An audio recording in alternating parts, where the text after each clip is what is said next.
தமிழக பகுதிகளின் மேல் நிலவும் வளிமண்டல கீழடுக்கு சுழற்சியின் காரணமாக கடந்த 24 மணி நேரத்தில் தமிழகத்தில் ஒரு சில இடங்களில் மழை பெய்துள்ளது. அதிகபட்சமாக விருதுநகர் மாவட்டம் அருப்புக்கோட்டை மற்றும் கோவிலங்குளம் ஆகிய இடங்களில் தலா 8 சென்டிமீட்டர் மழை பதிவாகியுள்ளது. வானிலை முன்னறிவிப்பை பொறுத்தவரை தமிழகம், புதுவை மற்றும் காரைக்கால் பகுதிகளில் அடுத்த 5 நாட்களுக்கு அநேக இடங்களில் இடைமின்னலுடன் கூடிய லேசானது முதல் மிதமான வரை மழைக்கு வாய்ப்புள்ளது.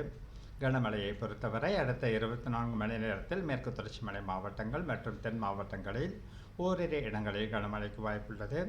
குறிப்பாக தேனி, தென்காசி மற்றும் விருதுநகர் மாவட்டங்களில் ஓரிரு இடங்களில் கன முதல் மிக கனமழைக்கும் வாய்ப்புள்ளது.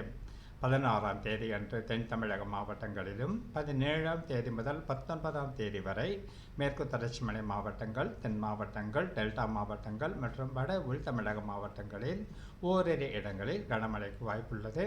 குறிப்பாக 18ஆம் தேதி அன்று கன்னியாகுமரி, திருநெல்வேலி, தென்காசி மற்றும் தூத்துக்குடி மாவட்டங்களில் ஓரிரு இடங்களில் கன முதல் மிக கனமழைக்கும், 19ஆம் தேதி அன்று மேற்கு தொடர்ச்சி மலை மாவட்டங்களில் ஓரிரு இடங்களில் கன முதல் மிக கனமழைக்கும் வாய்ப்புள்ளது.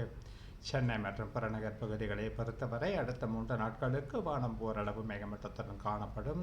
நகரின் ஒரு சில பகுதிகளில் இடைமின்னலுடன் கூடிய லேசானது முதல் மிதமான வரை மழைக்கு வாய்ப்புள்ளது. மீனவர்களுக்கான எச்சரிக்கையை பொறுத்தவரை 15 மற்றும் 16ஆம் தேதிகளில் மன்னார் வளைகுடா பகுதிகள், குமரி கடல் பகுதிகள், தென் தமிழக கடலோர பகுதிகள், தெற்கு இலங்கை கடலோர பகுதிகள் மற்றும் தென்மேற்கு வங்கக்கடல் பகுதிகளில் சூறாவளி காற்று மணிக்கு 40 முதல் 45 கிலோமீட்டர் வேகத்திலும் இடையிடையே 55 கிலோமீட்டர் வேகத்திலும் வீசக்கூடும் என்பதால் மேற்கண்ட நாட்களில் மீனவர்கள் இப்பகுதிகளுக்கு செல்ல வேண்டாம் என்று அறிவுறுத்தப்படுகிறார்கள்.